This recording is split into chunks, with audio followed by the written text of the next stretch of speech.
That's a difficult question. We don't really have the definitive prevention program. So over the last few years, we have an increasing evidence about some types of highly structured programs, including Rebound in Germany, for example, that seem to make a difference with regards to drug use, also alcohol use, and the programs affecting alcohol and tobacco use as well.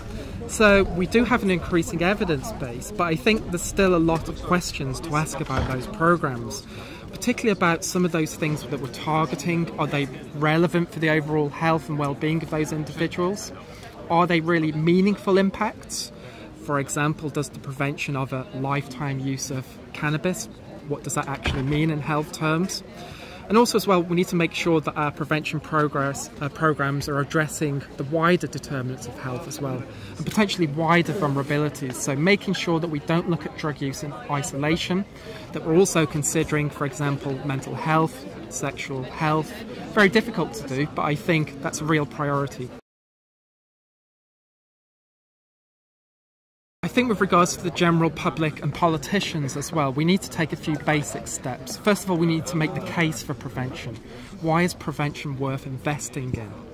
And we also need to make a case about why we're doing this particular work. And we're not doing it because, for example, drugs are illegal.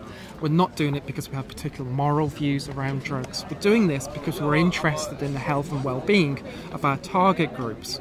And preventative activities are one part of this, so we need investment in good evidence-based programs, but we also need to be able to have honest discussions about other activities which are taking place.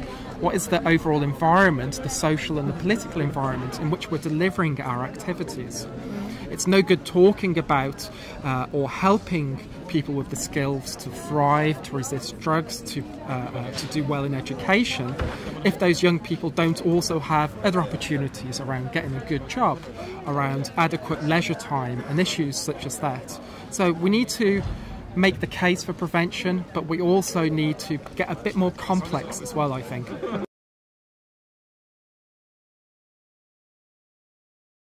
Well, you know, to be honest, I have a lot of respect for politicians, not necessarily on a party political basis, but on some of the difficult choices that they have to make.